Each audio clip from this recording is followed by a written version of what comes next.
Hola, buenas. Esta obra audiovisual se llama El mundo y la libertad. Yo soy su autor. Es una obra de tipo filosófico y ético, más bien cerca de un ensayo, y está escrita. Sin embargo, he decidido también, alternativamente, presentar esta obra con un registro audiovisual, que es lo que va a venir a continuación.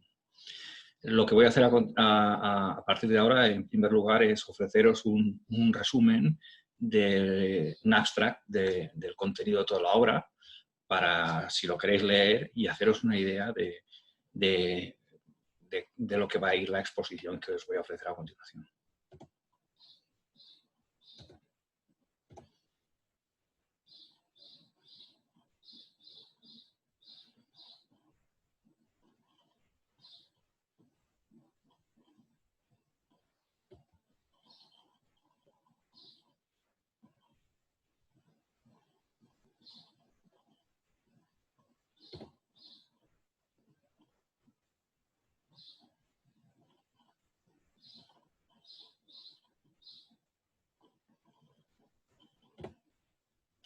Bien, El mundo y la libertad. No voy a ofreceros el contenido completo de la obra por imposibilidad de registrarlo todo en un contenido audiovisual, pero voy a ofreceros la primera parte de las tres que tiene la obra, que es una visión del mundo. A ver, todas las personas tenemos una visión propia del mundo. Por lo tanto, cada visión del mundo que ofrece alguien siempre es original. La visión del mundo que yo intento ofrecer aquí, repito, de índole filosófica y ética, es una visión que intenta ser lo más útil posible para que la humanidad pueda, comprendiendo el mundo tal y como es ahora, afrontar los principales retos con los que se tendrá que enfrentar en el futuro. Y para empezar con la visión del mundo, a lo primero a lo que me refiero es a la existencia de lo que yo llamo una crisis de nuestro mundo. A ver, para referirme a esta crisis en la que yo creo que está nuestro mundo inserto, he recurrido a un pequeño juego de lógica basado en la existencia de dos premisas y un silogismo. Las dos premisas serían las dos principales palabras que encierra la expresión crisis de nuestro mundo, que son crisis y mundo. Y si se fijan ustedes en el contenido de la diapositiva, observarán que la primera crisis tiene dos significados. Los dos significados están extraídos de las definiciones del diccionario de la Real Academia de la Lengua. ¿Cuáles son los dos significados de la palabra crisis? Uno va referida a la existencia de un cambio profundo, ¿vale?, de consecuencias importantes, y el otro significado, que también utilizamos nosotros en el día a día, refiriéndonos a la crisis, es el de una situación mala y difícil, ¿vale? Entonces, crisis tiene dos significados. Para la acepción que yo quiero referirme de crisis de nuestro mundo, me quedo con los dos. El otro significado importante es el de mundo, porque mundo no solo somos nosotros los seres humanos que vivimos en el planeta, sino son todas las demás cosas que hay en el planeta, incluyendo el resto de seres vivos y el propio planeta. Por lo tanto, lo somos todos. Y una vez he utilizado las dos premisas, he enlazado los tres significados, los dos significados de crisis y el significado del mundo, para extraer el silogismo. ¿Qué es crisis de nuestro mundo? Pues un cambio profundo y de consecuencias importantes que está provocando una situación mala o difícil al conjunto de cosas que existen, a la humanidad y al propio planeta. Vale, pues una vez entendemos lo que significa el abasto de la expresión crisis de nuestro mundo, que es lo que creo por lo que estamos atravesando ahora, vayamos a estudiar un poco los síntomas. Voy a tener que internarme en el terreno social y ecológico, más que nada porque posteriormente mis reflexiones acabarán desembocando en temas relativos también a lo que llamamos medio ambiente, etc., ¿vale? Pero repito que el principal propósito de este ensayo es de índole ética y filosófica, y por lo tanto los aspectos ecológicos que se vayan tocando lo serán en la medida en que afectan aspectos filosóficos. A ver, ¿cuáles son los principales síntomas de esta crisis del mundo? A ver, yo creo que el más importante es el tema del crecimiento humano insostenible. O el crecimiento humano puede ser sostenible ahora, pero en un futuro no lo va a ser, ¿vale? El crecimiento demográfico. Es decir, la población mundial, cada vez somos más seres humanos en el mundo y no controlamos nuestro crecimiento poblacional, sino que continúa creciendo sin ningún tipo de límite, ¿vale? En algunos casos se irá reduciendo, pero el crecimiento demográfico continúa existiendo. Es curioso que se utilice esta como la principal causa de la crisis de nuestro mundo, pero yo creo que esta es la principal causa, ¿vale? Luego iremos analizando otro tipo de causas y las posibles soluciones que hay para este tipo de problemas. Sin embargo, este no es el único síntoma de la crisis de nuestro mundo, sino que hay otros que están relacionados también con el aspecto del crecimiento demográfico insostenible humano, ¿vale? Bueno, recuerdo que hoy en día en el planeta somos más de 7.000 millones de seres humanos, más de 7.000 millones. Y el crecimiento es tan... La palabra vertiginoso quizás no sea correcta porque se ha ido ralentizando un poco, pero el crecimiento continúa siendo lo suficiente elevado para que diga 7.000 millones hace 10 años y ahora ya nos seamos 7.500 millones, ¿vale? Junto con el crecimiento demográfico que llega a ser insostenible, humano, va parejo con él la llamada crisis ecológica, ¿vale? Probablemente el aspecto más importante de la crisis ecológica que está sufriendo el mundo sea los casos de contaminación del planeta, especialmente el tema del cambio climático. Pero yo, debido a que ya se habla bastante de este asunto, me quiero referir también a otros síntomas que afectan y que nos delatan la existencia de una crisis de nuestro mundo relacionados con la crisis ecológica. Uno es el de la huella ecológica y otro es el de la extinción de las especies, que los voy a ver, voy a explicaros un poco más, de una forma un poco más completa, solo un poco más, porque repito que esto no es un ensayo o un estudio ecológico, ¿vale? Sino que es un estudio, o pretende ser, un estudio filosófico y ético.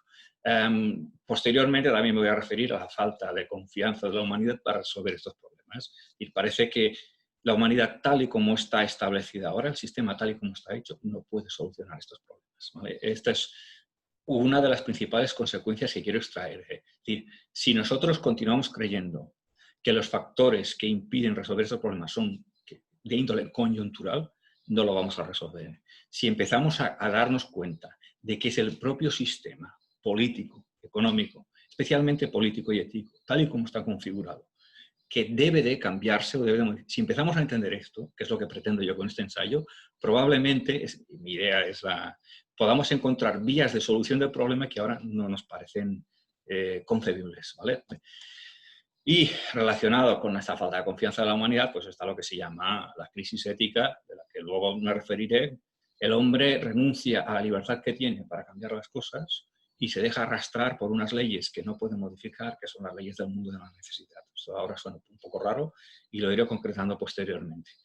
Pero ahora nos vamos a centrar en solo un poco, en algunos de los síntomas de los que yo considero que son importantes para definir que nuestro mundo está en crisis, ¿vale? Aquí tenemos un gráfico, indicadores de la crisis. Este gráfico que tenemos aquí muestra los años y el número de población humana. Y evidentemente el gráfico es ascendente. Este gráfico ha sido elaborado, la fuente de elaboración de este gráfico es a través de un departamento económico de las Naciones Unidas. Al menos lo dice aquí. Y lo que podemos observar es que todas las previsiones, porque observamos hasta 5 bifurcaciones del gráfico, todas estas son las posibles previsiones futuras, ¿vale? Las estimaciones. Desde la estimación más optimista, la estimación más optimista de crecimiento demográfico humano es la que supone que en el futuro habrá menos gente. Se sitúa sobre más de los 9 millones, entre los 9 y 10 millones, mientras que la más pesimista, sitúa el crecimiento humano para los albores del siglo que viene sobre los 13 millones de seres humanos, ¿vale? Prácticamente sería casi doblar la cifra actual.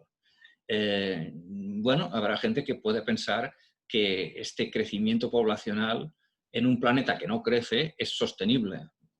es perfectamente discutible porque no sabemos qué cosas vamos a descubrir en el futuro que nos permitan o no ser más seres humanos en el mundo. De momento, mi idea básica es que la existencia cada vez más de seres humanos en el planeta, ¿qué implican? Como aparece en el segundo gráfico, temas relacionados con pues, mayor ocupación del planeta, no solo de nuestro suelo urbano, porque de hecho el suelo urbano que el hombre utiliza para hacer sus viviendas no llega ni al 1% de la superficie terrestre, excluyendo el mar, sino especialmente por el tipo de cultivos y pastizales que son superficies que pueden dar la sensación de que son naturales, pero que son básicamente alimentación hecha para la exclusividad del hombre. Es decir, los cultivos y los pastizales no pueden considerarse como superficie forestal, sino que es una superficie, es un suelo humano, modificado por el hombre para su propio sostenimiento, ¿vale?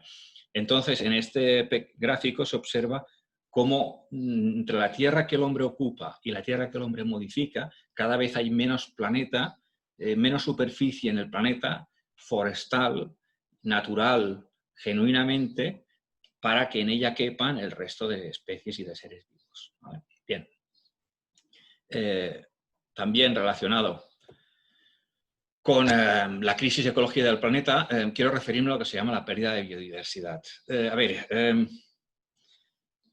Quiero referirme porque este tipo de información está muy relacionado con lo que yo luego quiero explicar.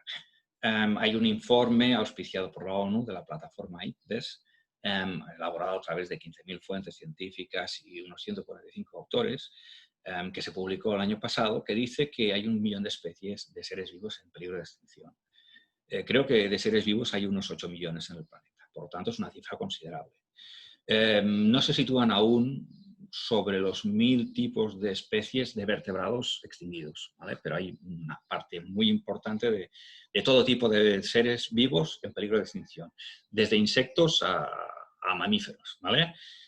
Y se habla de que es un declive sin precedentes en la historia de la humanidad y en la historia del planeta, del mundo, ¿vale? Porque una parte muy grande, muy extensa de la historia del mundo y del planeta ha sido sin la humanidad, ¿vale? Incluso por encima, esta amenaza estaría por encima incluso de la extinción masiva que hubo de los dinosaurios hace cientos de millones de años.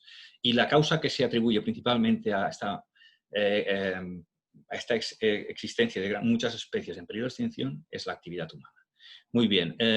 Bien, yo cuando me refiero a este problema, a la pérdida de biodiversidad, quiero utilizar 2 perspectivas y es importante entender estas 2 perspectivas por todo lo que voy a explicar. Está la perspectiva humana, homocéntrica o antropocéntrica, como quieren llamarlo, y una perspectiva distinta a la homocéntrica o etnocéntrica que podríamos, por ejemplo, situar en un alienígena, es decir, una persona que no es un ser humano y que está contemplando el planeta Tierra desde un ovni, ¿vale? O desde la gran lejanía de una estrella, ¿vale? Bien. Desde nuestra perspectiva homocéntrica, la extinción de un ser vivo, yo pongo como, por ejemplo, la mariposa moteada del Canadá, que repito, es un ser vivo inventado por mí, ¿vale? Pues desde nuestra perspectiva homocéntrica o etnocéntrica, la extinción de una especie es un asunto que no es de nuestra incumbencia. De hecho, podía pasar perfectamente desapercibido sin tener ningún tipo de reflejo en los medios de comunicación, ¿vale? Porque para cualquier ser humano puede ser más importante, en el sentido positivo o negativo, la muerte del vecino que vive al otro lado de la calle, ¿vale? O que se haya destruido una estatua a unos centenares de metros de donde él vive, que no la extinción de la mariposa moteada del Canadá, ¿vale? De hecho, puede ser un asunto, primero, que no tenga ningún tipo de registro de los medios de comunicación porque no les interesa ocupar espacio con una información así, o ni tan siquiera haya sido advertido por el ser humano, no se haya dado cuenta de que se ha extinguido este tipo de mariposa, ¿vale? Por lo tanto, hay una perspectiva desde que es un fenómeno que no tiene ningún tipo de importancia. Sin embargo, hay una segunda perspectiva. Salgamos de nuestra visión, desde una única visión, y intentemos ponernos en la piel de un alienígena, ¿vale? Por no ponernos en la piel de una especie de conciencia universal que nos observa a todos. No nos pongamos en eso porque eso es muy trascendente, pero pongamos en la piel de un alienígena. Está contemplando el mundo y observa que se ha extinguido este tipo de especie, porque tiene la capacidad para registrar este tipo de fenómenos. Desde la perspectiva de un alienígena con buena fe, que observa la existencia en el universo de patrimonio biológico, la extinción de este ser vivo que he llamado mariposa moteada del Canadá es una pérdida irreparable, grandiosa, gigantesca. ¿Vale? ¿Por qué? Porque la vida, en su esfuerzo por adaptarse a los planetas, durante millones de años, se va diversificando, creando nuevas especies. Y la extinción de una de estas especies por un fenómeno que no sea natural, en este caso el propio hombre, implica una pérdida irreparable en la biodiversidad del planeta. Nos estamos quedando sin menos formas de vida. Estamos limitando la biodiversidad. Es decir, para nuestro patrimonio no tiene la mínima incumbencia, pero para el patrimonio biológico del universo, la extinción de una especie es una pérdida grandiosa, fabulosa. ¿Vale? Quiero poner de vista estos dos tipos de perspectivas. ¿Cómo pueden contrastar tanto? ¿Cómo podemos estar tan lejos nosotros de la perspectiva que tiene ese supuesto alienígena que de buena fe está contemplando la evolución de cómo viven las especies o cómo se desarrolla la biodiversidad de nuestro planeta? ¿Cómo puede haber tanta distancia entre una visión y otra? Es un asunto que debe hacernos razonar mucho. Ya debería habernos hecho razonar bastante. Bien. Pues dejemos el tema este de la biodiversidad y vayamos a otros asuntos. Las preguntas del nieto. A ver, vamos a imaginarnos, antes nos hemos imaginado que somos un alienígena y ahora nos vamos a poner en la situación de que somos abuelos o somos bisabuelos, porque la distancia generacional, igual la esperanza de vida aumenta muchísimo y podemos hablar perfectamente con nuestros bisnietos, ¿vale? Y estos nietos nos hacen una serie de preguntas. Nos ponemos que estamos en el 2000, imagínense ustedes año 2060, 2070, ¿vale? Se ha producido un cambio importante en el mundo, se han extinguido muchos animales, hay mucha contaminación, etcétera, han desaparecido algunos recursos, es decir, pongamos una situación no muy un poco catastrófica. Y el nieto va y nos hace algunas preguntas a nosotros. Primera pregunta, aquí las tienen al lado izquierdo de la diapositiva.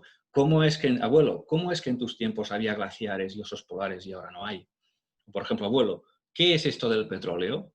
¿Qué hicisteis con él? ¿Por qué no queda nada? O abuelo, ¿cómo era una pradera? ¿Has visto alguna? Bien, estas son las preguntas que nos podía formular el nieto. Y yo al lado de la derecha de la diapositiva pongo las posibles respuestas que le puede dar al abuelo a ese nieto sobre la desaparición del petróleo, sobre la desaparición del oso polar, etc. Primero está la opción egoísta, es decir, bastantes problemas teníamos nosotros en nuestros tiempos como para pensar en vosotros que aún estabais por venir. ¿Vale? Nosotros nos preocupamos de lo nuestro. Las generaciones que vengan después ya se preocuparán de lo suyo. Y si les dejamos el mundo mal, pues será su problema. Opción egoísta. ¿Bien? Pregunto yo, ¿esta es una respuesta propia de un ser que pretende ser digno por sí mismo? Es decir, el ser humano, en su imagen que puede proyectar en el resto del universo, esto es una imagen, es una respuesta digna de un ser humano. Es decir, esto nos define bien a nosotros como especie. Más respuestas. Segunda respuesta. Éramos unos irresponsables, muy ignorantes y muy conscientes de lo que hacíamos. Pero ahora no tienes que temer. Ahora ya nos hemos vuelto mejores, somos buenas personas. Esta es la que llamo la opción cobarde. Y para mí es la peor de todas las opciones. ¿Vale? Porque no hay valor más nefasto que la cobardía, que es no reconocer tu responsabilidad en el pasado, ¿vale? Es decir, ahora nosotros somos responsables ahora de lo que estamos haciendo, ¿vale? No podemos venir en un futuro y decir, mira, es que en aquel tiempo era de una forma distinta. No, somos responsables. Y es una cobardía huir de tu responsabilidad. No hay más cobardía y más indignidad que pueda cometer un ser humano que no reconocer su responsabilidad, ¿vale? Porque este irreconocimiento de la responsabilidad y de tu libertad lo justificaría todo. Entonces, bien. Y luego está la tercera opción, ante las preguntas del nieto, pues mira, el mundo es así. Unos se aprovechan a costa de otros. ¿Qué le vamos a hacer? Esta es una opción conformista y depredadora. Está muy relacionada con la primera, es egoísta, pero esta ya viene a reconocer que el mundo es malo de por sí, ¿vale? Entonces, elijan ustedes cuál es la respuesta que le podremos dar nosotros a nuestros nietos cuando nos hagan esta pregunta, ¿vale? Porque una de las características que tiene la visión actual del mundo de la humanidad es no pensar en las generaciones futuras. No nos importa. Incluso en las que ya están existiendo, que son de los niños. Bien, continuamos. Yo he querido utilizar aquí el ejemplo de la guerra porque explicando la visión del fenómeno de la guerra que ha tenido la humanidad a lo largo de la historia, podré, por analogía, explicar en general la visión que el hombre tiene del mundo que él puede modificar y no lo modifica, ¿vale? Que es lo que llamo yo el mundo libre. Bien, la humanidad contra la guerra. Yo aquí he puesto 4 instantáneas, 4 imágenes del siglo XX, de 4 momentos en los que yo considero que el hombre ha llegado a creer que podía eliminar, extirpar el fenómeno de la guerra del mundo, de su propio funcionamiento, de su sociedad. Yo no sé hasta qué, que hoy ha pasado tiempo, yo no sé hasta qué intensidad, hasta qué fuerza de voluntad ha llegado a tener el hombre o capacidad de creencia de que podía acabar con la guerra, ¿vale? Pero parece que ha habido algunos momentos de la historia de la humanidad en los que ha habido una mayor creencia en que se podía acabar con la guerra. Y estas 4 imágenes representan 4 momentos distintos de la historia del siglo XX en los que el hombre por algún momento ha llegado a creer que podía acabar con la guerra. Estos 3 hombres sentados representan en los años 20 el llamado Pacto Briand-Kellogg, que probablemente sea uno de los momentos cumbres en los que la humanidad ha decidido suprimir el fenómeno de la guerra. Creo que es el año 1926. Hay las fotos tanto de la creación de la Sociedad de Naciones después de la Primera Guerra Mundial como la creación de la ONU después de la Segunda, que son momentos después de las guerras mundiales en los que hay cierta creencia en que hay que luchar para acabar con el fenómeno guerra. Y finalmente, el fin de la Guerra Fría, con el muro de Berlín, ¿vale? La caída del muro de Berlín, 1989, probablemente pudo ser otro momento en que la humanidad llegó a creer que podíamos acabar con fenómenos de índole tan violenta como la guerra, porque la guerra es el fenómeno violento, el recurso más grave y más violento que puede utilizar el hombre para solucionar sus conflictos. Y que, por ejemplo, en el Pacto de Briand-Kellogg se estableció que no se podía recurrir a este fenómeno para solucionar los problemas. Pues bien, yo lo que quiero decir es que resulta que ya a partir de los años 90, especialmente con el genocidio de Ruanda, la guerra de Yugoslavia especialmente, empieza a instalarse en la humanidad una creencia casi inconsciente de que la guerra no se puede solucionar, de que es un fenómeno implícito en la naturaleza humana, que los intereses de la industria del armamento, que los gobernantes que no tienen escrúpulos siempre van a estar favoreciendo este fenómeno y que la humanidad no puede hacer nada con él.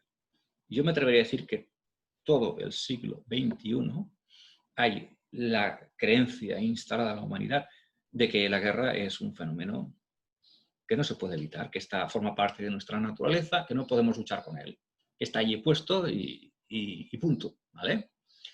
Y esa creencia, que es una creencia evidentemente descorazonadora, la he querido reflejar en la visión del cine, ¿vale? Es decir, el cine no deja más que las películas de cine no dejan más que ofrecer las visiones que tiene la sociedad, el hombre, la humanidad, de los fenómenos en el tiempo en que fueron hechas, ¿vale? Entonces la guerra, o lo que llamamos cine bélico, ha sufrido una serie de cambios a lo largo de la historia del cine, ¿vale? Yo os he puesto aquí 3 ejemplos distintos con 3 formas distintas de ver el cine bélico: la glorificación, la crítica y el realismo cínico, correspondientes a 3 fases distintas. La primera es lo que llamamos glorificación, que vendría a relacionarse con la primera película, que es Objetivo Birmania, en la que participa Errol Flynn. Esta película fue hecha en 1944, cuando aún no se había acabado la Segunda Guerra Mundial. Y entonces, en esos momentos es muy necesario para Estados Unidos, pero también para los demás estados, de ofrecer una visión de la guerra en la que hay héroes, en la que hay honor, en la que hay un espíritu nacional muy muy intenso, ¿vale? Y es la época que llamamos de glorificación del fenómeno bélico. De la guerra en sí no, pero la guerra no se puede glorificar, porque éticamente no es concebible glorificar la guerra, pero sí algunos elementos que circulan alrededor del fenómeno de la guerra, como son las hazañas, los personajes, etc. Pero el fenómeno de la guerra va sufriendo unos cambios a lo largo de la segunda mitad del siglo XX. Y especialmente en Estados Unidos, con la guerra de Vietnam y el hastío de una parte muy importante de los ciudadanos, sobre todo los jóvenes, contra este fenómeno, hace aparecer una forma distinta de ver la guerra, que también se expresa en el cine, que es una visión crítica de la guerra, contra la guerra, ¿vale? Películas de cine de Vietnam que reflejan este tipo de visión, pues poner Platoon, La chaqueta metálica, Apocalipsis Now, El cazador, ¿vale? Y quiero seguir con esta visión histórica de cómo nosotros concebimos la guerra para plantarme en los años 90, ¿vale? He puesto aquí probablemente una de las películas que le dé el pistoletazo de salida a una nueva forma de entender la guerra que ya no es tan crítica con ella, que se llama lo que llamo yo el realismo cínico. La película esta que tenemos aquí es Black Hawk Derribada, que es de la película de Ridley Scott, sobre el estado fallido de Somalia. Y luego irán apareciendo películas sobre las guerras de Irak y Afganistán. Y este nuevo tipo de cine bélico ofrece la guerra con toda su crudeza, es decir, no se priva de ofrecer lo más cruel de la guerra, maldades, amputaciones, muertes sin ningún tipo de justificación, etc. Es decir, es un cine que ofrece un realismo muy duro sobre el fenómeno de la guerra, pero no lo critica, por eso le llamo realismo cínico. Es decir, es un tipo de cine que te ofrece lo peor de la guerra, pero parece como que es inevitable, es decir, no hay un espíritu crítico. Hay alguna película en la que sí, que aparezca ese espíritu crítico, pero la mayoría de películas no aparece un espíritu crítico. Hay incluso cierto coleguismo, ciertos códigos de honor, ¿vale? Y cierto espíritu nacional, ¿vale? Yo ese tipo de cine bélico, que es el que hay más o menos ahora, le llamo realismo cínico, ¿vale? Y este tipo de evolución que tiene el fenómeno de la guerra a lo largo del cine puede ir parejo con la mentalidad que el hombre ha ido teniendo sobre este fenómeno. Y es esa forma de ver al final como algo que no puede cambiarse, como algo que forma parte de la naturaleza humana, es con ello con lo que quiero incidir en este tipo de obra o tratado. Pues bien, porque ahora todo esto desemboca en lo que yo le llamo la desmoralización global. ¿Vale? La desmoralización global, ¿qué es la desmoralización global? Refiriéndose a todo el mundo y especialmente a la humanidad, vendría a ser una forma de explicar que la humanidad no cree en su capacidad para solucionar los principales problemas y retos que se le han planteado en el siglo XXI. ¿Vale? Esta desmoralización global se expresa en una serie de fracasos continuos de la política, de los estados y de los gobiernos a la hora de solucionar los problemas. Por ejemplo, en el tema del... Es decir, hay algunos temas como el tema que ya he explicado antes, del exceso del crecimiento demográfico humano o de la pérdida de biodiversidad, que prácticamente no hay acuerdos a nivel mundial. Otros temas en los que sí que se lucha por su gravedad, como puede ser el cambio climático, y a pesar de los esfuerzos que se hacen, tampoco se logra avanzar del todo, porque la cumbre de París no acaba de ser ratificada por la mayoría de países. Es decir, hay una sensación de que a nivel internacional los estados no pueden resolver, probablemente porque al haber tantos estados en el mundo y al aplicarse el criterio de unanimidad parece bastante complejo llevar a cabo soluciones globales. Yo he querido también incluir aquí algunas imágenes relacionadas con el tema de la organización internacional que más ha intentado superar la limitación de la soberanía de los estados, que es la Unión Europea. Y en paralelo con lo que hemos explicado antes de los fenómenos de la guerra y las diferentes periodizaciones, en la Unión Europea se observa, por ejemplo, a partir de en los años 90, una especie de optimismo sobre el hecho de que la Unión Europea pueda ser una organización internacional que pueda ir más allá de la soberanía de los estados y regular como un único órgano e imponer una parte muy importante de sus decisiones sobre los estados europeos. El famoso Tratado de Schengen, el Tratado de Maastricht, que se dirigió hacia una única moneda, y luego durante los años 90 también se da lo que llamamos el fenómeno de ampliación de la Unión Europea a los países del Este. Por lo tanto, los años 90 parecen una época de optimismo de la Unión Europea que va a acabar, dicho optimismo acabará sepultado bajo tierra a partir del siglo XXI por una serie de fenómenos que afectarán gravemente a la Constitución de la Unión Europea. Y aquí he puesto dos imágenes. Ese non francés es el famoso no a la Constitución de la Unión Europea. A ver, es curioso porque hay un fenómeno psicológico que tenemos mucho las personas que consiste en algunas cosas desagradables de nuestra vida, olvidarlas. Hacer un esfuerzo muy grande para olvidarlas y no recordarlas nunca. Eso pasa en los individuos, pero también pasa en las sociedades. La Unión Europea ha hecho un esfuerzo formidable por olvidar el fracaso de la Constitución de la Unión Europea, ¿vale? Un fracaso ya anunciado cuando desde el principio se exigió que todos los países, uno por uno, ratificasen por unanimidad la Constitución, lo cual era un suicidio propio. Y ya antes de ir a Gran Bretaña, porque se hubiese votado en Gran Bretaña, no hubiese sido abrumador, ya fracasó en Francia, ¿vale? El famoso no francés. Y se olvidó el proyecto de la Constitución de la Unión Europea, quedó sepultado y además ha sido olvidado. Es decir, prácticamente ni los medios de comunicación, prácticamente nadie habla de esto.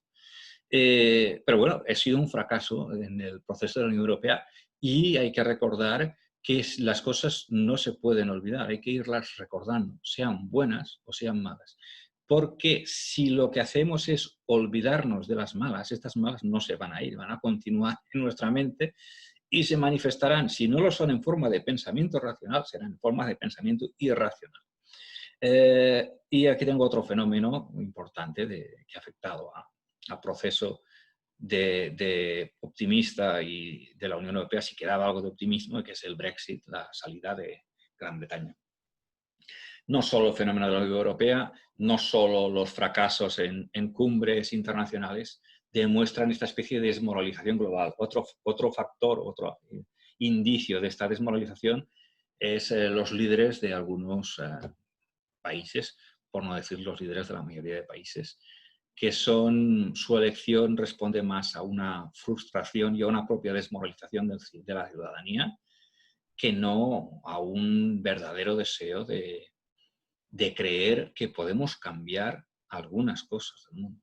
Que este es uno de los principales objetivos con los que yo intento hacer esta obra, es la de ofrecer una versión del mundo, una visión que nos permita realmente cambiar aquellas cosas que creemos que no podemos hacerlo, ¿vale? Y para empezar así, lo primero que tenemos que hacer es darnos cuenta de esta situación, que es lo que estoy tratando de explicar hasta ahora. Pues muy bien. Esta es la parte en la que intento hablar de la existencia de una crisis mundial. Ahora vamos a continuar dentro de la primera parte, pero refiriéndonos a la posibilidad o a las formas o a los recursos que pueden ayudarnos a ver cómo podemos solucionar esta crisis del mundo. Pues bien, y una de las explicaciones que se me han ocurrido para esta parte es la tesis de los tres olvidos. A ver, yo a lo largo de cómo han ido avanzando mis reflexiones filosóficas sobre el asunto, he ido descubriendo que había tres temas que eran importantes o debían de ser muy importantes para afrontar la crisis que tenemos en el mundo y que están olvidados. Que a lo largo de nuestra historia, la humanidad, esos tres asuntos les ha ido dando la espalda, los ha ido considerando innecesarios, ¿vale? Hasta llegar a la situación actual en que estos tres asuntos prácticamente están ignorados, separados, no tenidos en cuenta en el funcionamiento de nuestra sociedad, ¿vale? Pues hay tres olvidos. ¿Cuáles son esos tres olvidos? Uno es grande, otro es mediano y otro es pequeño. Y el que es pequeño cabe dentro del mediano, es decir, forma parte del mediano. Y el que es mediano forma parte del grande. Entonces, para destapar estos tres olvidos, propongo el juego de las llamadas muñecas matriushka, ¿vale? Es decir, hay los tres olvidos, cada olvido es una muñeca. El olvido pequeño lo metemos dentro de la muñeca media y el olvido medio, que es la muñeca media, lo ponemos dentro del olvido grande, que es la muñeca grande, ¿vale? Pues para empezar este juego de muñecas matriushka, ir destapando qué tres cosas se ha olvidado la humanidad, vamos a empezar destapando la muñeca matriushka más grande, ¿vale? Pues bien, este es el primer olvido de todos, la libertad. ¿Vale? Primero, vamos a hablar de esta palabra. Es decir, a mí me ha costado darme cuenta, pero me he dado cuenta al final de que la libertad tiene distintos significados y que la libertad a la que me estoy refiriendo yo ahora en estos momentos, que es la libertad en mayúsculas, no es la libertad que está recogida en las constituciones, ¿eh? No es la libertad ambulatoria, no es la libertad de expresión, no es la libertad ideológica, es una libertad que engloba todas estas libertades. Es, como dice aquí, la libertad entendida como potencia, como capacidad de hacer cuantas cosas más puedas, mejor, como capacidad de elegir. Es decir, la libertad de poder hacer muchísimas cosas y de elegir tú un abanico muy grande de cosas para hacer. ¿Vale? Eso es la libertad en mayúsculas, la más importante, la libertad de la ética, la libertad. ¿Vale? Parece que la humanidad no cree que tenga libertad para afrontar sus problemas, porque hay una creencia inserta en la humanidad, tácita, inconsciente, en que somos gobernados por una serie de leyes que no hemos creado nosotros y que son invulnerables, no, son inexorables, son inmodificables. ¿Vale? ¿Y qué tipo de leyes son estas? Pues las leyes de la ciencia, las leyes científicas, desde la ley de la gravedad a leyes de la economía como la ley de la oferta y de la demanda, como leyes de la psicología como el inconsciente, y estudiamos el mundo como una serie de fenómenos de causas, consecuencias, basados en estas leyes, y llega un momento en que es la forma de ver. Esta es la forma de ver el mundo de la ciencia que tenemos hoy en día y que llega un momento en el que prácticamente no nos consideramos responsables de lo que hacemos. Son las causas, es el entorno el que nos hace hacer estas cosas. Nosotros no podemos cambiar ese entorno, pero sí que podemos hacerlo. ¿Vale? Sí que podemos cambiar. El entorno es el sistema. ¿Vale? Y yo creo que sí que podemos, tenemos que ser conscientes de que hay un entorno que nos hemos creado nosotros mismos que sí que podemos cambiar y que tenemos libertad para hacerlo. Y es aquí donde nos hemos olvidado de esta libertad. ¿Vale? También quiero hacer incidencia, yo después explicaré una nueva idea que tengo de ciencia para cambiarlo, pero la ciencia teóricamente está para hacernos más libres, es decir, los descubrimientos de la biología, los avances tecnológicos de la física, etcétera, es para que nosotros tengamos más opciones en nuestras vidas, para que, por ejemplo, si queremos vivir más, podamos vivir más tiempo y de forma más sana. Si queremos viajar más en la vida, pues podamos vivir. Si queremos alimentarnos bien, podamos hacerlo. Para eso están las ciencias, como instrumentos para nosotros mejorar nuestras opciones de libertad. Y da la sensación a veces de que esta ciencia que tanto nos ayuda en esto, también tiene un lado perverso que nos hace ver el mundo como gobernado por sus leyes. Y no tiene por qué ser así. Hay una parte que nosotros podemos modificar de este mundo. Esta idea es fundamental dentro de lo que quiero explicar. Muy bien, vale, pues hemos hablado del primer olvido. Hemos destapado la primera muñeca Matrioshka. Vamos a ver la muñeca media.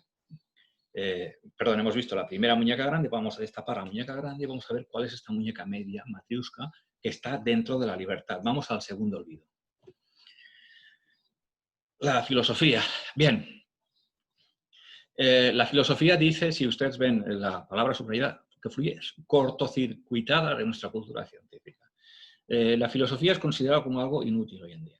Yo creo que la palabra inútil le queda muy bien a la filosofía. No sirve para nada, no nos resuelve. Los problemas del mundo y los problemas de la humanidad no se pueden resolver con filosofía. Mentira, vil mentira. ¿Vale? De hecho, una parte muy importante de esos problemas que tenemos no se pueden solucionar con las leyes científicas y se pueden solucionar con la filosofía. Esto es lo que estoy afirmando. ¿Vale? De hecho, hoy en día fluye cortocircuitada significa que todo lo que es ciencia tiene una serie de recursos y conocimientos y la filosofía no tiene ningún tipo de vinculación con la ciencia. La filosofía funciona al margen. Los filósofos, los tratados, los artículos de filosofía que se hacen tienen su propio circuito y este circuito es un circuito cerrado y separado de la sociedad. Es como un mundo aparte, la filosofía. Un jardín epicúreo separado del resto del mundo. El mundo funciona con el método científico, con unas creencias determinadas, y la filosofía está circuitada, apartada de la sociedad. Pues yo lo que reclamo y lo que creo que sería necesario es que la filosofía volviese a formar parte de la sociedad y entrase a formar parte de la ciencia, ¿vale? Hay que decir, brevemente hablando de historia, la filosofía es la primera forma de saber y de ciencia que aparece en la historia. Aparece en la Grecia clásica, en la Grecia jónica, ¿vale? De hecho, al principio todo el conocimiento formaba parte de la filosofía. Y lo que hoy en día serían científicos le llamamos filósofos, ¿vale? ¿Qué pasó? Que a lo largo de la evolución de la filosofía se fue diversificando, fue creciendo, sobre todo especialmente a partir de Aristóteles, y se fueron separando. Si la filosofía fue la madre de todos los saberes, empezaron a irle apareciendo hijos que se fueron separando de la filosofía para formarse como ramas científicas propias, disciplinas separadas de la filosofía. Las matemáticas, la astronomía, las ciencias naturales, la física, y luego el tema fue creciendo, la filosofía fue mengando de conocimientos, porque a medida que se independizaban estas ramas, la filosofía tenía menos conocimientos, y al llegar al siglo XIX también se propusieron como ciencias las ciencias sociales, la antropología, la sociología, la psicología, la economía, y también se separaron de la propia filosofía. Y la filosofía quedó prácticamente sin contenido. ¿Vale? Pero la filosofía es dos cosas. Por un lado es contenido, veremos que aún conserva algo de contenido, y por otro lado, además, es un método racional libre, ¿vale? Un método que no es considerado científico, es decir, el hecho de pensar sin ningún tipo de limitación, de reflexionar, basándose, eso sí, buscando un conocimiento útil y basándose en todas las fuentes de conocimiento que una persona ya ha podido recibir, parece que este método no tiene ningún tipo de valor hoy en día, ¿vale? La filosofía es el método del mundo entendido como libre, es decir, el mundo que nosotros podemos cambiar. Mientras que el método científico es el método que sirve para este mundo que no podemos cambiar, que llamo yo el mundo de la necesidad. Así está el mundo de la libertad, que es el mundo que creamos los seres humanos y que podemos cambiar y que las leyes las podemos cambiar, y el mundo de la necesidad, que está formado por unas leyes que nosotros llamamos ahora científicas y que no podemos cambiar, ¿vale? Y que para interpretar este mundo y para modificarlo, utilizamos, no las leyes, sino aprovecharnos de él y modificar el contenido material del mundo, pues utilizamos el método científico. Muy bien, vale. Pues la segunda muñeca Matryoshka es la filosofía, ¿vale? Otro de los asuntos que el hombre ha olvidado. Tan olvidado está que no se pongan ustedes a hablar de Kant o de Hegel en una playa, porque no les va a hacer nadie caso, ¿vale? Vamos a destapar la segunda muñeca Matryoshka y vamos a ver la más pequeña de todas, la que está dentro de la libertad y dentro de la filosofía, porque la filosofía es el método de la libertad. ¿Cuál es esta tercera muñeca Matryoshka? La ética. A ver, la ética. Es decir, si la filosofía está cortocircuitada, yo prefiero utilizar, y como está subrayado en el segundo punto, degradada, ¿no? Es decir, algo degradado es algo que ha ido perdiendo toda su dignidad. La ética ha pasado de ser la ciencia más importante del hombre durante la época griega del helenismo. La ciencia más importante era la ética. En el epicureísmo, estoicismo, cinismo, la base que configuran estas visiones filosóficas es la ética, y el resto de ciencias se consideran instrumentalizadas respecto a la ética. Y yo afirmo que la ética es una ciencia. Afirmar esto va un poco en contra del pensar general de la filosofía de la ciencia. Pero sí yo considero que es una ciencia porque aporta un conocimiento, y es un conocimiento que nos es útil. ¿Y qué tipo de conocimiento nos aporta? Nos intenta dar los principios y valores con los que nos regimos los individuos y toda la humanidad. Intenta guiar nuestras existencias. No es una directora de nuestras existencias, nos ofrece herramientas para proporcionarnos principios y valores y para configurar nuestros destinos de vida, ¿vale? Para ayudarnos a hacer nuestras vidas. Y yo creo que una ciencia que intenta decirle al hombre o intenta ayudar al hombre para configurar su propia vida o su propio destino es fundamental y básica. Entonces, ¿cómo algo tan fundamental y básico para establecer nuestras vidas puede quedar tan degradado hoy en día? ¿Qué ha pasado para que la ética hoy en día esté relacionada con las señales de circulación, con una asignatura aburridísima de la escuela con darle el asiento en un autobús a un anciano para que se siente él. ¿Qué ha pasado para que la ética esté así? ¿Cómo ha podido caer por los suelos? Esta es una de las respuestas que también se irán, unas preguntas que también se intentarán responder a lo largo de esta primera parte de la obra, ¿vale? No vamos a tardar mucho tampoco en responderla, ¿vale? Pues tenemos los 3 olvidos. Y nos dejamos ahora de los 3 olvidos, aunque estaremos continuamente refiriéndonos a estas 3 palabras, que son 3 palabras clave de este tratado: libertad, filosofía y ética. Y vamos a continuar y ahora, sí, perdón, refiriéndome un poco a la ética antes de continuar. Las éticas aplicadas. Bien, las éticas aplicadas yo lo considero una aberración. Hoy en día las éticas aplicadas, como aparece en el cuadro aquí de la izquierda, una serie de éticas aplicadas a una serie de ciencias: ética de la política, ética de la economía, ética de la empresa, la bioética, es decir, la bioética sería la ética aplicada a la biología. Bien, ¿qué quiero decir yo con la aberración de las éticas aplicadas? La pregunta que formulo yo es lo siguiente: ¿biología, química, física son ciencias en sí con un fin propio o son instrumentos de la humanidad? Es decir, la química es un instrumento para que la humanidad sea libre o la humanidad es un instrumento de la química. Si la química es un instrumento, o la física o la biología son instrumentos para que nosotros mejoremos la calidad de nuestras vidas y tengamos más opciones de futuro, por lo tanto tengamos más libertad, son instrumentos. Si no, sería al revés. Si nosotros nos sometemos a la química y a la biología porque son ciencias que están por encima de nuestra consideración como existencia, pues entonces seríamos nosotros instrumentos de ella, pero yo creo que no es así. Por lo tanto, si nosotros admitimos que las ciencias como la física, la biología son instrumentos nuestros, lo que no podemos hacer, y es aberrante, es la ética, que es nuestra ciencia, la ciencia que guía a la humanidad, considerarla un instrumento de estas ciencias. Y es lo que estamos haciendo ahora. Y esto es esta aberración delata claramente cómo de degradada está la ética, que pasa a ser un instrumento de ciencias que teóricamente serían instrumentales para nosotros. Es decir, la ciencia que es un fin en sí, la única ciencia que es un fin en sí, tiene que ser la ética. Tiene que ser la ciencia de la libertad. Las otras ciencias son instrumentos. ¿Cómo puede ser que hayamos invertido el rol y hayamos convertido la ética en un fin de la biología, en un instrumento de la biología? Perdón. Esa es una de las preguntas que me formulo yo respecto de lo que yo llamo la aberración de las éticas aplicadas, ¿vale? Aquí hay un ejemplo de química y ética. El hombre de Vitruvio como ejemplo de la ética. Bien. Bueno, pues yo cuando empecé a hacer el presente, la obra, mis reflexiones no partieron para nada de aspectos relacionados con la filosofía de la ciencia.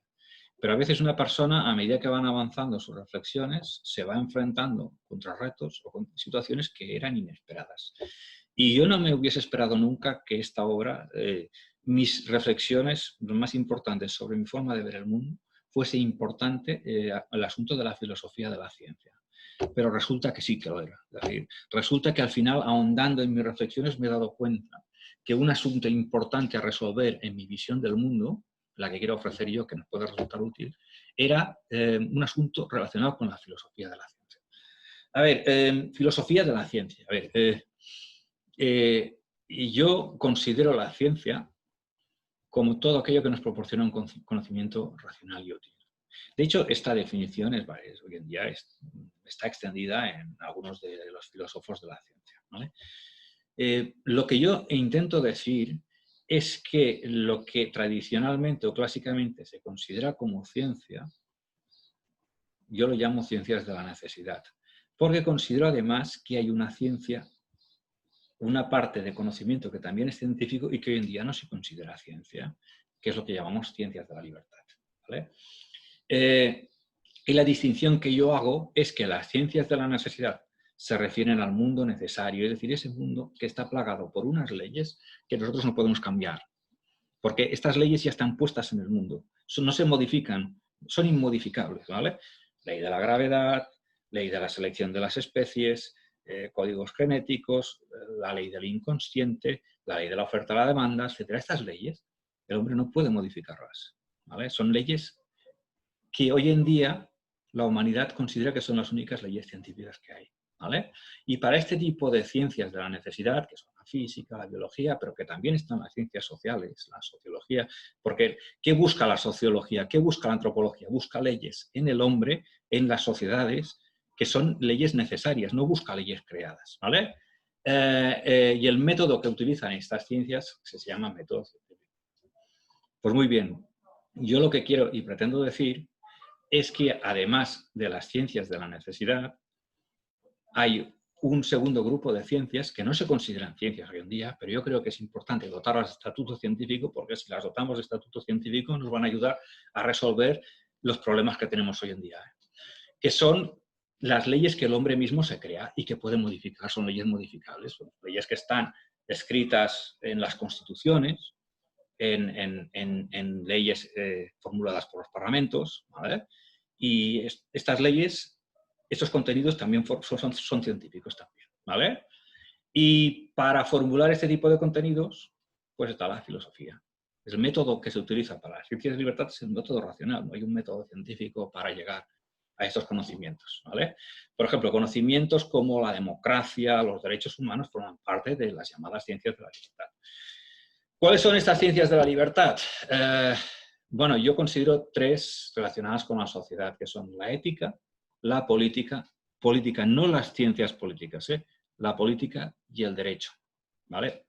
A estas tres ciencias de la sociedad libre le llamo la polesique, porque utilizo tres palabras griegas que son políticos, ethos y dike, las mezclo, le llamo polesique para referirme tanto al contenido de la ética, que es la ciencia básica de las ciencias de la libertad, y otras dos que son la política y el derecho.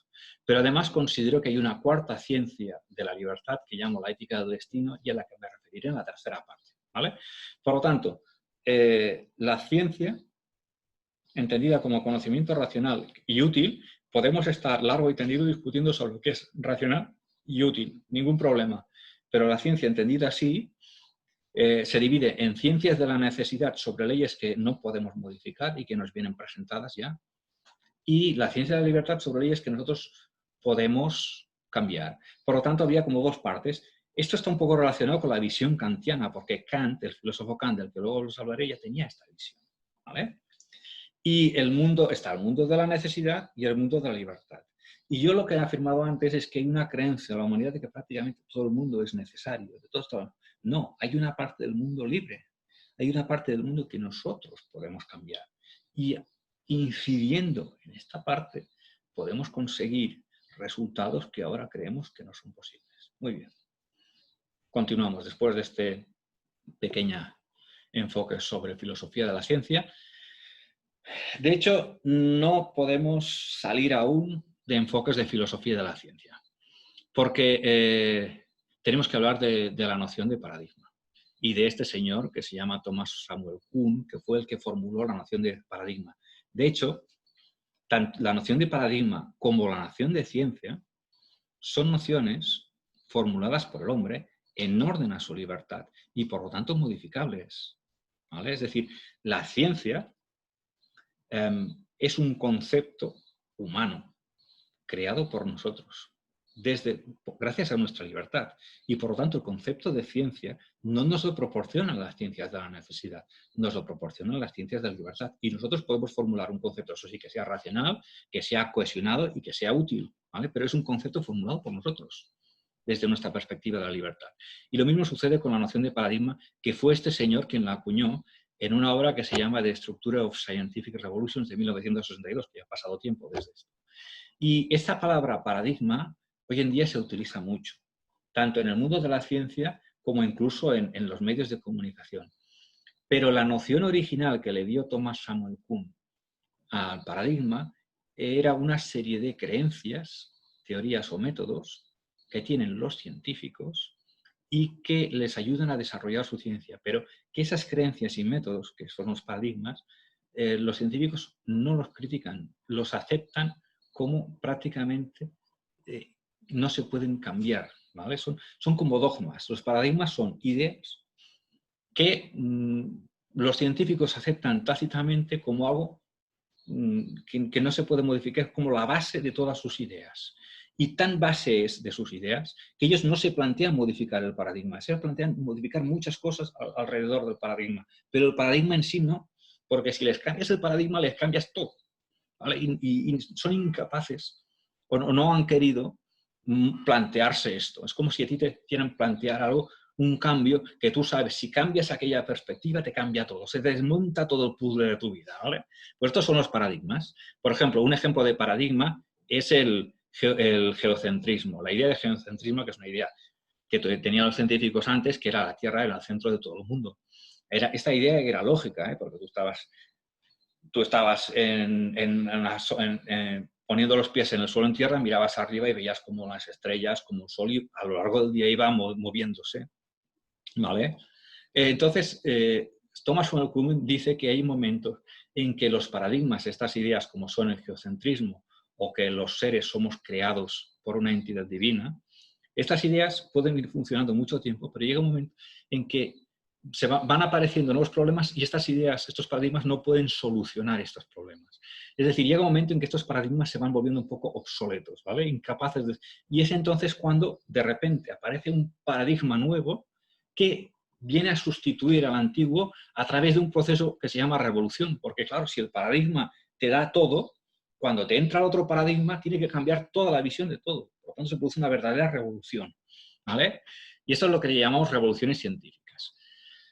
Un ejemplo de revolución científica, la revolución copernicana, que se pasó del paradigma geocentrista al heliocentrista, es decir, de creer que todo el universo giraba alrededor de la Tierra a creer que la Tierra gira alrededor del Sol. O el paradigma de que los seres vivos somos creados por una entidad divina al paradigma de la selección de las especies de Darwin, ¿vale? La revolución darwiniana. Y así, en el mundo de la ciencia ha habido muchas revoluciones científicas y paradigmas. Muy bien. Claro, con que tradicionalmente la ética, que es la base de las ciencias de la libertad, no ha sido considerada una ciencia, nadie se ha planteado la posibilidad de que en la ética hagan paradigmas. Y tengo que reconocer que cuando, en mi caso, me planteé la posibilidad de que hubiesen paradigmas en las ciencias de la libertad, se me iluminaron como una aparición, como la aparición que tuvo San Pablo, San Pablo, que era romano y se pasó al cristianismo, cuando se apareció Dios, o cuando Santa Teresa tenía sus éxtasis, se me iluminaron cuando yo descubrí, cuando me planteé la posibilidad de que en la ética hubiesen paradigmas. Y ese planteamiento me resolvió muchísimas de las incógnitas o de los puzzles que no podía unir entre ellos, gracias a la idea de que hay paradigmas en la ética, concretamente en la apología. Muchos de los rompecabezas, de los puzzles que tenía las piezas sin unir, empezaron a unirse todo de una forma sorprendente, ¿vale? Por lo tanto, dentro de toda esta exposición que estoy realizando ahora, voy a defender la idea, primero, de que la ética forma parte del mundo de la libertad, segundo, de que la ética es una ciencia, y tercera, de que dentro de la ética y de las ciencias de la libertad hay paradigmas como los hay en las otras ciencias, y que por lo tanto también puede haber verdaderas revoluciones. Muy bien. Vamos a los paradigmas de la apolépsique, es decir, a afirmar que en las ciencias de la libertad, especialmente en la ética, en la política y en el derecho hay paradigmas. Es decir, en la ética, en la política y en el derecho hay una serie de ideas que tienen los filósofos, pero que también se extienden a todos los ciudadanos, que no se plantean en ningún momento modificarlas, que son asumidas como dogmas. Y porque todo el resto de la visión que hay de la sociedad y del mundo se basa en estos paradigmas. Y que cambiarlos implica una verdadera revolución. Pero hay una diferencia muy importante entre los paradigmas de las ciencias de la necesidad de Kuhn, paradigmas de la física, de la biología y los paradigmas de la ética. Primera diferencia, que la ética y la física tienen el estatuto de ciencia, pero la ética no lo tiene. Y al no tener la ética el estatuto de ciencia, según ellos, no podemos concebir que haya paradigmas, ¿vale?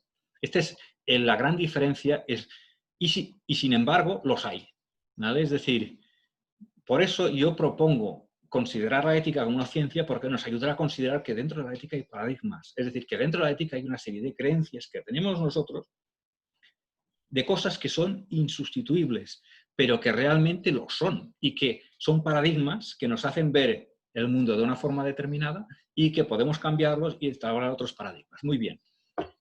Claro, los científicos son conscientes de que son paradigmas, es decir, de que tienen paradigmas. Para los físicos, la ley de la gravedad o la ley de la relatividad, a pesar de todo el apego que tienen a estas leyes, son conscientes de que pueden en un futuro ser modificadas, porque tienen la idea de que forman parte de una ciencia y que son paradigmas, pero no pasa en la ética. Por lo tanto, ¿qué pasa en la ética? Que los paradigmas son invisibles. No somos conscientes de que tenemos paradigmas, pero están. Es decir, hay una serie de dogmas y bases que circulan, los creemos a pie juntillas y con que no advertimos de que son paradigmas porque no los concebimos como tales, se han instalado en nuestras creencias in secula seculorum. No vamos a ser capaces de plantearnos su posibilidad de cambiarlos porque ni tan siquiera los consideramos paradigmas. ¿Cuáles son estos paradigmas? Bueno, esto es un trabajo que podíamos discutir largo y tendido, pero yo he identificado como el paradigma más importante de nuestra sociedad, del mundo libre, de la política actual, el individualismo, ¿vale? Y luego he desarrollado paradigmas de aplicación del individualismo, que son los derechos humanos, la democracia, el Estado, la Constitución, la separación de poderes y el capitalismo. Estos son dogmas que tienen nuestras sociedades actuales, las sociedades de Occidente, y que los consideramos inmodificables. Están puestos ahí, sabemos lo que son. Yo lo que he dicho, creo que todas estas expresiones que he citado ahora, sabemos más o menos lo que son, ¿vale? Pero no nos planteamos que sean paradigmas ni que sean cosas que se pueden cambiar. Están puestas in secula seculorum, ¿vale? Pues ahora el objetivo es hablar de estos paradigmas. Y para empezar hablando de los paradigmas voy a hablar del paradigma madre, el paradigma básico sobre el que se articulan el resto de paradigmas, ¿vale? Este paradigma es el individualismo. Y es el más invisible, es el más potente y el más invisible de todos, ¿vale? De hecho, es un paradigma, todos sabemos más o menos lo que es el individualismo, con connotaciones muy negativas en nuestra sociedad, ¿vale? Que en parte se las ha merecido. Yo, de hecho, reconozco que cuando identifiqué este paradigma, mi objetivo principal fue derribarlo, ¿vale? Pero me di cuenta de que no tenía que derribarlo, sino que el problema del individualismo es el problema de la soledad. Es un paradigma que está solo. Ese es el gran problema del individualismo. Le hacen falta a su lado otros paradigmas, pero que es necesario para funcionar, para mí, desde luego. Pero bueno, después de este pequeño inciso, ¿qué es el individualismo? El individualismo es que nosotros, a través de nuestras leyes que nosotros nos creamos, a través de la política y el derecho, articulamos la sociedad en base a nuestros intereses individuales. Cada individuo es cada uno de nosotros. Yo, vosotros que me estáis escuchando, cada ser humano por separado es un individuo. Esta es la visión ética, ¿vale? La visión política es cada ser humano es un ciudadano, ¿vale?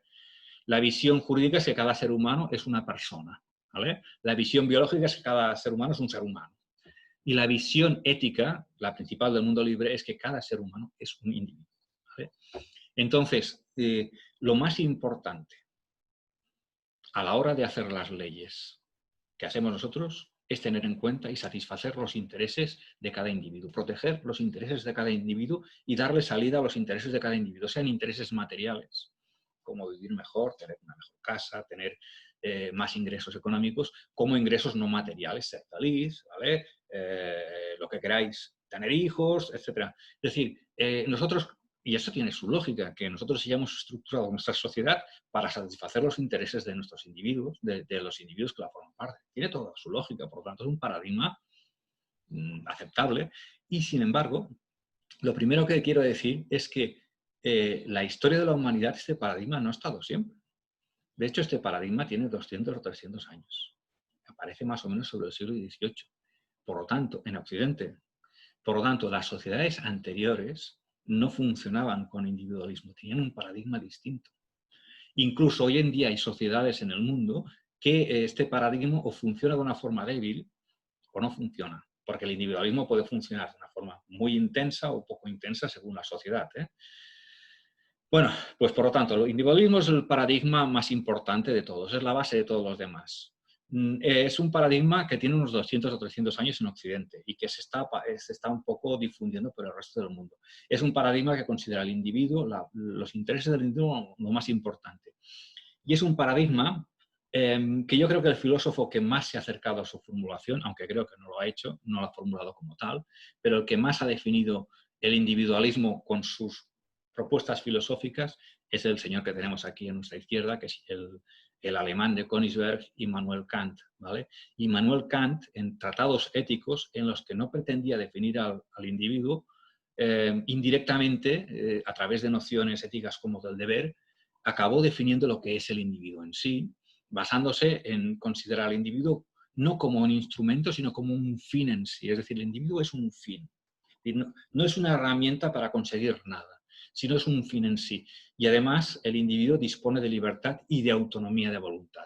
Estas ideas básicas son las que configuran el paradigma individualista y con la que hoy en día funcionamos los seres humanos de Occidente, con estas bases que defendió este señor Immanuel Kant y que hoy en día forman parte de nuestra concepción de todos los individuos que vivimos en Occidente. Es decir, las ideas de Kant están puestas en nuestra forma de ver el mundo, aunque nosotros no seamos conscientes de ellas, ¿vale? Pero están puestas ahí. Son paradigmas, es un paradigma base, ¿vale? Aunque nosotros no seamos conscientes de que es un paradigma, ¿bien? Por lo tanto, esta persona, como otros filósofos, son fundamentales en las creencias y principios y valores que tenemos los seres humanos, mucho más importantes que otros seres que nosotros conocemos, mucho más que este señor, ¿vale? Como futbolistas, como Messi, como lo que se le ocurra. Muy bien. Entonces, ¿cuál es el paradigma que había antes? De esto hablaré en la siguiente diapositiva, antes del individualismo. Pero sí que quiero decir que en el paradigma que había antes, la ética, es decir, los principios, los valores, la forma de desarrollar tus vidas, estaban dentro de la sociedad. Cuando una persona, bueno, digamos que el nombre del paradigma que había antes del individualismo, yo le he puesto el nombre de socionismo. Esta es una expresión que yo no sé si la he obtenido de ningún sitio, yo me la he inventado, ¿vale? Otros filósofos utilizan expresiones como comunitarismo o colectivismo que a mí me parecen sinceramente desafortunadas. Yo creo que lo contrario del individualismo es el socionismo. ¿El socionismo qué es el socionismo? El socionismo es una creencia de que, por ejemplo, el hombre está inserto dentro de la sociedad y que la sociedad le proporciona unos principios y valores. ¿Vale? ¿Y qué tiene que hacer este hombre cuando nace? Pues la ética, los principios, ya la sociedad se los entrega directamente desde que nace. Absorbe esos valores de la sociedad y vive con una ética impuesta toda su vida. ¿Vale? Esta es la sociedad del paradigma socionista. Cuando aparece el individualismo, la ética desaparece de la sociedad y cada individuo de la sociedad pasa a configurarse su propia ética. ¿Vale? Esa es la idea de Kant. Cada individuo tiene sus principios y valores. ¿Vale? La sociedad no me los da, me los doy yo mismo. Esto es lo que le llamo yo el fabuloso encargo de Kant. ¿Cómo una persona va a ser capaz de configurarse un propio código ético de principios y valores? Si la ética es una disciplina que implica años y años de estudios, de saber. Si lo consideramos un saber científico sería otra cosa, pero al no considerarse como un saber científico, ¿cómo una persona es capaz de hacer este encargo de Kant? ¿Cómo cada uno puede configurarse un código de principios y valores por su propia cuenta?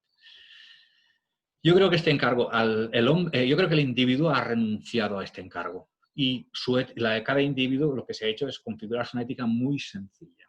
Por un lado, el propio derecho, las leyes que hace el Estado ya me dicen lo que tengo que hacer y lo que no puedo hacer, y luego yo me configuro una ética sencilla de bolsillo, basada sobre todo en la máxima, no hagas a los demás lo que no quieras que te hagan a ti. Esta es la básica ética que cada individuo se hace a sí mismo.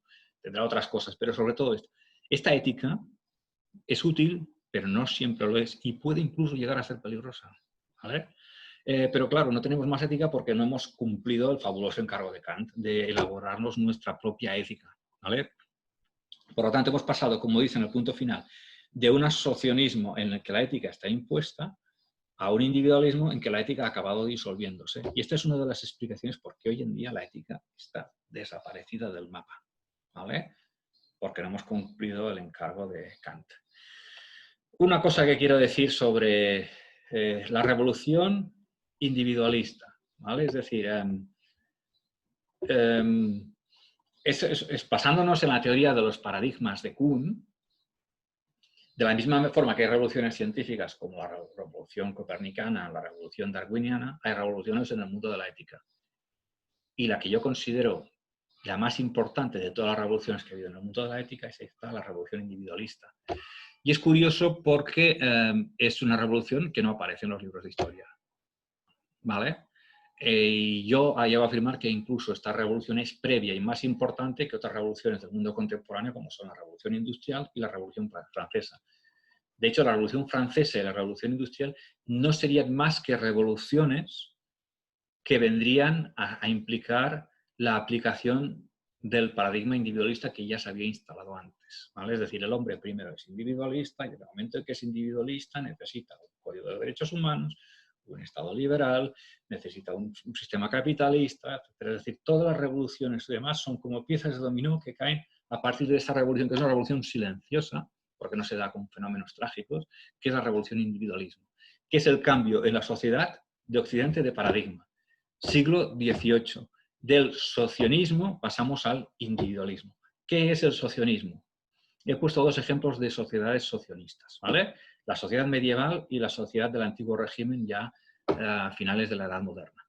Sociedad medieval, las personas que nacían y vivían en la sociedad medieval automáticamente nacían, ya tenían una disposición en tres clases distintas. La de los laboradores o trabajadores.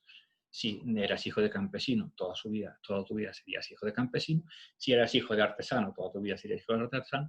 La de los oradores, que eran los religiosos, que venían proporcionados a través de las otras dos sociedades. Y la de los caballeros o viatores, que eran los nobles, ¿vale? Esta sociedad más simple se transformó en otra más compleja, en el antiguo régimen, con una pirámide social que tenemos aquí, en la que hay el pueblo, la burguesía, la nobleza, etcétera, etcétera. Estas son sociedades en las que la ética ya viene impuesta, está en la propia sociedad, suele ser una ética religiosa, cristiana, ética musulmana, ética judía, ¿vale? Y que asimismo viene con una inserción de los individuos en el estatuto profesional que les toca, el estatuto social, dividida en estados sociales, ¿vale? Esto es el régimen que se llama socionista, ¿vale? Aquí no hay aquí no priman los intereses del individuo, aquí priman los intereses de la sociedad. Tú entras en una sociedad que tiene sus intereses. Y tú, evidentemente, como ser humano que eres, te vas a tener que proporcionar una alimentación, etcétera, etcétera. Pero es la propia sociedad la que te lo proporciona. Es decir, aquí la sociedad es el fin y el individuo es un instrumento. Y con el paso al individualismo, que tenemos aquí una pintura muy conocida de Caspar Friedrich, que creo que uno de los motivos por qué hay tanta gente que le gusta esta pintura, porque creo que en el fondo representa el paradigma individualista. En el individualismo la sociedad ya no es el fin es el individuo. Y la sociedad es el terreno de juego en el que los individuos intentan satisfacer sus intereses. La sociedad deja de ser fin y es un instrumento, y el individuo deja de ser fin e instrumento y pasa a ser fin. Esta es la gran revolución individualista, que es una revolución ética. Y es una revolución que se dio en las sociedades occidentales en el siglo XVIII y que desembocó en las sociedades que tenemos hoy en día, ¿vale? Claro, al no tener una noción clara de la ética como ciencia, no explicamos la historia como una revolución de este tipo. Pues sigamos. Vale, pues el paradigma principal del que os he hablado es el del individualismo. Pero una vez aparece el individualismo como la concepción básica del mundo libre del ser humano, son necesarios una serie de paradigmas para cambiar. Los paradigmas que podemos llamar de aplicación, que casi todos son políticos, ¿vale? Uno de los paradigmas básicos de aplicación del individualismo son los derechos humanos. Los derechos humanos al individualismo le sirven porque una vez tenemos la sociedad configurada en atención a los intereses de los individuos en sus relaciones y en sus relaciones con los organismos como el Estado necesitan una medida de justicia que ya no les sirve las que habían antes, la justicia divina o la justicia dada por el rey, sino que es la justicia dada por los derechos humanos, ¿vale? De hecho, los derechos humanos es una de las grandes invenciones éticas de la historia de la humanidad. Y mi propósito no es criticar este paradigma, todo lo contrario, es reimpulsarlo, ¿vale? es uno de los paradigmas fundamentales de la política. Lo que pasa es que cuando yo intento explicar que el individualismo es un paradigma que no tiene que estar solo como paradigma base, sino que tiene que tener otros dos, entonces los derechos humanos no van a ser tanta medida como lo son hoy en día, pero continuarán siendo, para mí, uno de los grandes inventos de la ética de la humanidad. Uno de los peligros que tienen, y que sale aquí en el tercer punto de peligros que presentan los derechos humanos, es el famoso peligro de petrificación, que yo utilizo el famoso símil de la tabla de los 12 mandamientos. Los 12 mandamientos son dados por Dios, según la creencia judía y la creencia cristiana, y son invulnerables, inexorables, no se pueden cambiar, ¿vale? Y parece que los derechos humanos acaben igual que los 12, son 10 mandamientos, eso es un error, igual que los 10 mandamientos. No, es decir, los derechos humanos no nos ha dado ninguna autoridad divina, los hemos creado los hombres. Son una convención y como tales los podemos cambiar. Y no lo hemos hecho.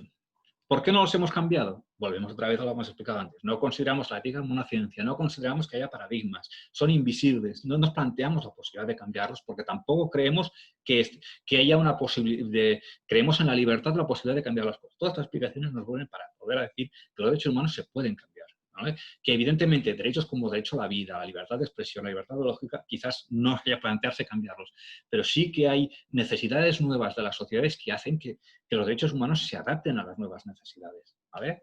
Yo en la obra escrita propongo más cambios, modificaciones de los derechos, pero aquí incluyo dos. El que llamo el correlato de los deberes sociales con los derechos sociales, porque lo que no puede ser es que derechos sociales como el derecho a la vivienda, el derecho al trabajo, el derecho a lo que nos imaginemos no tengan aparejados unos deberes de los individuos con la sociedad. Deben de estar a la misma altura y en el mismo relato. Y luego el que llamo yo derecho a una vida digna, que está relacionado con la posibilidad de pedir la muerte en determinados momentos, ¿vale? Para que tu vida siga siendo digna, porque hay momentos en que la vida se hace indigna. Cuando una persona quiere vivir a toda costa, es su derecho, pero puede haber personas que no están dispuestas a vivir a toda costa, a perder una parte de su dignidad o de lo que ellos consideran integridad a cambio de mantenerse vivos a toda costa, ¿vale? Por lo tanto, el derecho a una vida digna podría implicar la posibilidad de pedir la muerte. Bien, pues esto es sobre el paradigma de los derechos humanos, pero hay más paradigmas que implican la aplicación del individualismo. Bueno, a ver, este paradigma, la democracia representativa. Vale, automáticamente aparece el individualismo, las sociedades tienen que funcionar de una forma distinta, ya no pueden funcionar por mandato absoluto del rey, como monarquías absolutas. Aparece la necesidad de una forma política de funcionamiento distinta que son las democracias, ¿vale? En las que los individuos eligen a sus representantes a través de un proceso electoral. Bien, hay muchas formas de democracia, ¿eh? Es decir, en Grecia era más una democracia participativa y representativa. Y seguramente hay otras formas que no somos capaces de creer en ellas porque no creemos que podamos establecer formas distintas políticas. Es decir, el hecho de que no creamos en una ética como ciencia, posibilidad de proporcionar conocimientos, hace que no estudiemos nuevas fórmulas políticas de sociedad. Nos hemos enquilosado siempre en las mismas formas políticas y no nos planteamos cambiarlas. Y yo no creo que hay para mí dos paradigmas en verdadera crisis. Es decir, que necesitan modificación o sustitución, y este es uno de ellos, la democracia. Herramientas de la democracia, las conocemos en Occidente. Mandato representativo de los políticos 4 o 5 años. A consecuencia de este mandato tan limitado en el tiempo, los políticos no toman medidas a largo plazo. Perdón un momento, voy a ver un momento porque me estoy quedando seco.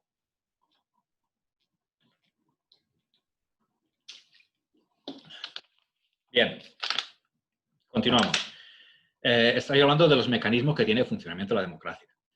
La democracia establece 4 o 5 años de mandato para los políticos y esto supone que los políticos no suelen articular decisiones a largo plazo que son las más necesarias para encarar el futuro a largo plazo. El sufragio universal, ¿vale? La democracia funciona a través del voto de hombres y de mujeres mayores de edad. Hoy en día el voto está muy deslegitimado. Es decir, se pones una X en una papeleta de unos nombres que te dicen, está tan deslegitimado el voto hoy en día que los ciudadanos cometen verdaderas atrocidades votando. Son unos verdaderos irresponsables, ¿vale? Es decir, el derecho de voto está tan degradado que el ciudadano se ha convertido en un irresponsable votando, ¿vale? Y se ha convertido en un acto prácticamente irracional. Legitimación de las decisiones por mayoría. Esto es un paradigma muy invisible que ha llevado a la creencia a muchísima gente de que lo que dice la mayoría es cierto. No es verdad. Lo que dice la mayoría, según el paradigma de la democracia, es lo que es la elección que se va a acordar, ¿vale? La que se va a legitimar, pero no tiene por qué ser la elección más acertada. La democracia, la mayoría se ocupó muchísimas veces, ¿vale?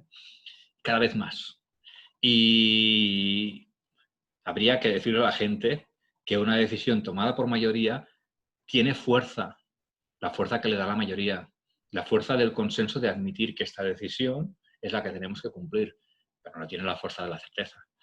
Y yo he dejado para el final de este paradigma que yo creo que es el peor de todos los elementos de las piezas de juego de la democracia, que son los partidos políticos. Los partidos políticos son organizaciones creadas por los hombres que tienen una parte privada que les permite esconder información, una parte pública que les permite obtener recursos a través de las entidades públicas, al menos en algunos países de Europa, y que se han creado como organizaciones propias con unos intereses propios. Es decir, el partido político entra en el juego de los intereses políticos con unos intereses propios que no son los de los ciudadanos ni los de los estados. Y esos intereses propios de los partidos distorsionan el funcionamiento político y hace que los políticos, que son adeptos al partido, incluso cuando son gobernantes, tomen decisiones no atendiendo los intereses de los ciudadanos, sino atendiendo los intereses de su partido, decisiones importantes, ¿vale? Que los ciudadanos creen que son buenas para ellos, porque en el fondo, cuando favoreces a un partido político, lo haces porque piensas que te van a votar más, pero que luego son malas en realidad, ¿vale? Es decir, por eso yo llamo que los partidos políticos, que además son los que seleccionan los candidatos, que nosotros votamos por procedimientos opacos, que no sabemos qué hace que un candidato se presente, que un partido político presente un candidato determinado o a 2 o 3 de una lista. Sí que hay elecciones internas dentro de los partidos, pero son 2 o 3. Y además no conocemos la ética ni la capacidad de las personas que suben peldaños dentro de un partido político. Es decir, el partido político a mí ya no me sirve la expresión es un mal necesario. No me sirve. Es algo muy dañino en la sociedad. Y yo hoy mismo, viendo el telediario, veo quejas continuas de los ciudadanos, urbanas, luchas callejeras, y todas las quejas siempre son por motivos coyunturales. Es decir, no se quejan del sistema. Es decir, no hay una concepción del ciudadano de que los problemas que tenemos que solucionar son del mismo sistema, sino que se quejan de discriminación racial, que puede haberla perfectamente, de lo que hay en las estatuas, del orgullo gay. Sí, me parece muy bien, pero ¿por qué no de una vez empezamos a plantearnos un cambio verdadero de estructura, no de coyuntura? ¿Vale? Y este es un paradigma que hay que empezar a plantear, cambiar. La democracia representativa.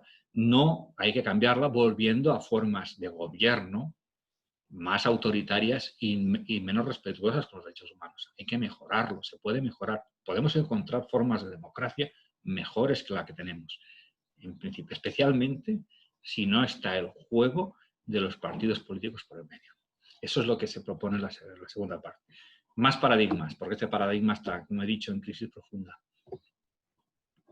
El paradigmas de organización interna. Bien, a ver, aquí me refiero a 3 paradigmas. Si la democracia es un paradigma de funcionamiento de las sociedades humanas, estos 3 paradigmas son de organización, son más estáticos, ¿vale? Pero también son políticos, se implican y vienen del individualismo.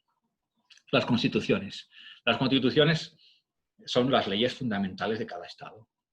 Es el mandato supremo. No hay ningún mandato superior a la Constitución. Ningún órgano político de ningún Estado está por encima de la Constitución. Lo que dice la Constitución es lo primero, la orden básica de una sociedad, ¿vale? Y la Constitución es lo que sí que me quiero referir, es que tiene el mismo peligro de petificación que tienen los derechos humanos. Mire, las constituciones hay que reformarlas, hay que cambiarlas, y especialmente hay que ir renovándolas generacionalmente, porque hay generaciones nuevas que no han votado estas constituciones o que no las han aceptado, ¿vale? Ese es uno de los problemas a los que me refiero a la Constitución. Y luego, cuando entro con el famoso ejemplo de la separación del Estado en tres poderes, ¿sabe? Ese es el paradigma que me sirve de mejor ejemplo para explicar la noción de paradigma que tenemos y lo invisibles que son. Es decir, el señor que tenemos aquí a la izquierda es el barón de Montesquieu, que fue un gran filósofo del siglo XVIII, y en una obra que se llama El espíritu de las leyes de 1748, por lo tanto de la primera mitad del siglo XVIII, definió los tres poderes del Estado: legislativo, ejecutivo y judicial. A ver, esos tres poderes que el señor Montesquieu dijo que tenía el Estado no son tablas de multiplicar. ¿Qué estoy diciendo? No es una ley inmodificable. El Estado puede tener más poderes. Podemos, desde nuestra óptica libre, utilizando la filosofía, conceber más poderes del Estado, poder de información, poder de control. La pregunta que me hago yo es: ¿cómo puede ser que el dogma de los tres poderes del Estado continúe imperturbable después de 250 años? Se estudie en todos los sitios como que el Estado tiene tres poderes. Todas las sociedades se articulan en base a los tres poderes. ¿Cómo puede suceder esto? Pues sucede sencillamente, volvemos otra vez a lo mismo. Ni la ética ni la política son consideradas como ciencias. No se concibe la existencia de paradigmas en ellas. Por lo tanto, no se plantea que estas cosas no se plantea ni que estos sean dogmas. Se acepta y punto. Pues no. Podemos cambiar la aportación de la división del Estado en poderes y que los poderes estén separados entre ellos. Es una gran aportación filosófica, pero podemos mejorarla, ¿vale? Podemos dividir el Estado en más poderes. Y este es uno de los ejemplos de la invisibilidad de los paradigmas, en este caso en la separación de poderes, que creo que es un caso ejemplar. Otro paradigma de organización interna es el Estado liberal o social. Yo cuando hablo de los estados, la visión política, me refiero a la visión política del Estado, como que tiene un territorio, que tiene unos órganos y tiene unos ciudadanos vinculados con la nacionalidad. Yo la visión de los estados la divido en dos, porque el Estado es como un ente esquizofrénico. Tiene una proyección ad intra, hacia adentro, hacia los ciudadanos que forman parte del Estado, y tiene una proyección ad extra, hacia el resto del mundo, ¿vale? Yo aquí me refiero a la proyección ad intra. Los estados hacia adentro son estados liberales o estados sociales, porque al ser el individualismo el paradigma madre, el Estado lo que hace es proteger y respetar los derechos de los individuos y volcarse en atención a los intereses de los individuos. Y nosotros concebimos los estados así. Los estados me tienen que ayudar a mí. Yo no me tengo que... Yo no soy un instrumento del Estado. El Estado es mi instrumento como individuo que soy, ¿vale? Y los estados que surgen de acuerdo con el paradigma individualista en Occidente pueden ser liberales o sociales. Es decir, el liberal sería un estado en el que no ayuda tanto a los ciudadanos, pero les haces pagar menos impuestos, poco versión Estados Unidos, y social, un estado en el que a base de más impuestos o de más obtención de recursos, presenta más prestación a los ciudadanos, con sanidad, educación, etc. ¿Vale? Pero los dos estados son versiones del individualismo, ¿vale? Y habrá otros estados, por ejemplo el chino, que no se adecúen tanto a este paradigma, porque quizás en China aún esté más presente el paradigma socionista, en el que hay una ideología para todos los ciudadanos, por lo tanto hay una ética impuesta, y no hay una sensación de que los ciudadanos tengan una individualidad. Lo que pasa es que en China se está produciendo yo creo que se está produciendo una revolución individualista, porque el materialismo que hay ahí está haciendo que la capacidad adquisitiva de los individuos está haciendo que cada vez haya más individualismo en estas sociedades y menos socionismo, ¿vale? Pero podemos elegir la sociedad china como una sociedad hoy en día aún socionista y no tan individualista, ¿vale? Seguimos con estos paradigmas de organización interna. Bueno, vamos a los estados. Otro paradigma, pero Pero los estados ad extra, en sus relaciones hacia los otros estados. Aquí tenemos un mapa del mundo. El mundo aparece dividido en estados. Todo el mundo está dividido, todo el territorio del planeta lo hemos dividido los seres humanos en división libre en estados. A ver, esa división es producto de guerras, de fenómenos que forman parte del mundo de la necesidad, pero la división al final la hemos hecho nosotros, ¿vale? Hay una parte del mundo que no forma parte está dividida en estados, que es la Antártida, ¿vale? Pero el resto del mundo está dividido en estados. La idea que aún sigue funcionando desde hace muchísimos años es que cada estado es soberano. Es decir, cada país, sea grande o sea pequeño, desde Andorra, Estados Unidos, pasando por Chile, por China, por África del Sur, es soberano. Eso significa que no hay ningún órgano superior a los estados. Nadie le puede decir a un estado lo que tiene que hacer. Y el estado tiene todo el poder para decir lo que hace con su suelo, con sus recursos, con su territorio, etc. Y esta idea de soberanía de los estados es una de las principales causas, si no la principal, de todos los problemas que estamos teniendo hoy en día y que no podemos solucionar. Porque la soberanía de los estados nos limita y hace imposible la adopción de soluciones comunes en un mundo global.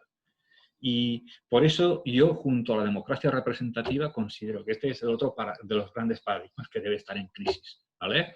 Debemos de encontrar una forma de que los estados, al menos en algunas competencias, cedan soberanía a un organismo internacional que coordine algún tipo de competencias como control de pandemias, control de demografía, medio ambiente, etc. Serán cosas que se propondrán en la segunda parte de esta obra. Bien, de hecho los estados ad extra, así como el estado ad intra se porta maternal como una madre o un padre hacia sus hijos, ad extra se porta el Estado como si los demás fuesen sus enemigos. Porque cada Estado tiene sus intereses propios, que son los intereses de sus ciudadanos. Y es inevitable que existan relaciones conflictivas con los demás Estados. Mientras seguimos en este modelo, hay problemas que no los vamos a solucionar de ninguna de las maneras, ¿vale? Y más si ponemos la unanimidad de los 193 Estados que forman la comunidad internacional como requisito imprescindible para avanzar, porque no vamos a avanzar nunca así. Hay estados, los estados más poderosos del mundo son los menos interesados en ceder soberanía a un organismo internacional. Por lo tanto, la voluntad debe de partir de estados con menos poder, ¿vale? No esperen ustedes que Estados Unidos o China sean partidarios de que se produzca una cesión de sus soberanías hacia organismos internacionales cuando son estos estados los que les interesa más la situación actual, que es en la que les permite tener poder, ¿vale? Pues este es probablemente el paradigma que más haya que avanzar y cambiarlo, ¿vale? Porque hoy en día las personas, tú les preguntas, puede haber un... De hecho, generalmente cuando las personas se plantean la cesión de soberanía a organismos internacionales, empiezan a plantear el famoso problema de un único Estado que nos mande a todos, que nos controle. Yo creo que la sociedad de redes perfectamente puede impedir que suceda algo así. Pero para esto lo haremos más tarde. Bien. Bueno, capitalismo. Yo el capitalismo, la verdad es que las reflexiones que voy a proponer ahora pueden incluso llegar a contradicciones entre ellas. Yo me doy cuenta de que implican contradicciones. Pero creo que hay ideas que son importantes explicar de aquí y porque nos pueden ayudar luego a comprender mejor algunas cosas, ¿vale? Y de hecho también en la segunda parte voy a tratar del capitalismo. A ver, el capitalismo es un paradigma, ya veremos si lo es. Lo que sí que intento explicar yo, el capitalismo es la versión económica o pseudoeconómica del individualismo, ¿vale? Y yo lo que intento explicar es que realmente el capitalismo, tal y como lo entendemos nosotros, no es un sistema determinado, ni es una ideología, aunque termine en ismo, como todos los ismos, todas las ideologías. Es el sistema. Cuando yo digo que es el sistema y no digo que es un sistema, lo que estoy diciendo es que el capitalismo ha estado siempre en lo económico. Es decir, el sistema económico de la sociedad mundial desde el neolítico siempre ha sido el capitalista, ¿vale? ¿Y por qué yo afirmo esto? Lo afirmo porque las dos principales herramientas del capitalismo, que son el mercado y la propiedad privada, no los considero herramientas creadas libremente por el hombre, sino que han aparecido a lo largo de la historia como una necesidad, ¿vale? El mercado y la propiedad privada aparecen durante las sociedades neolíticas. Cuando aparece la sociedad humana, aparecen estos dos mecanismos que son imprescindibles para el capitalismo. El capitalismo funciona por asignación a través del mercado y también por la propiedad privada de los seres, individuos o miembros de una sociedad, ¿vale? Entonces, claro, si el capitalismo es el sistema y no es un sistema, ¿dónde hay alternativas? Hay alternativas, es decir, si este es el sistema, teóricamente no tiene que haber alternativas, ¿vale? Bueno, de esto hablaré más tarde, pero lo que sí que me refiero con todo el descaro del mundo, porque Marx es un filósofo, en la diapositiva tenemos una imagen de Marx y una de Adam Smith, que son uno gran defensor del capitalismo y otro gran crítico. El error de Marx, que llamo yo, es Marx, creo que desde mi perspectiva, el error de Marx consiste en considerar que lo económico se puede modificar por el hombre, ¿vale? Es decir, que sistemas como el mercado o la propiedad privada los podemos modificar nosotros, que no forman parte del mundo de lo necesario, sino que forman parte del mundo libre. Y por lo tanto Marx considera el capitalismo como una ideología, como una creación humana, y él propone una creación humana distinta, el comunismo, para regular con ella lo económico, ¿vale? Y yo el error que le atribuyo a Marx es creer que lo económico lo podemos cambiar los hombres. Lo que sí que quiero decir es que sí que hay una parte de lo económico que podemos cambiar los hombres y otra parte que no podemos. Pero Marx consideró que todo lo económico podíamos cogerlo nosotros y alterarlo de forma arbitraria, ¿vale? Como si fuese todo producto de nuestras leyes de libertad, ¿vale? Ese es el error que yo le atribuyo a Marx. Yo creo que el mercado y la propiedad privada, aunque la propiedad privada luego vamos a matizarla, son mecanismos inherentes en el funcionamiento de lo económico y no podemos modificarlos, ¿vale? Sin embargo, también creo que hay algunas cosas dentro del económico que sí que podemos cambiar, ¿vale?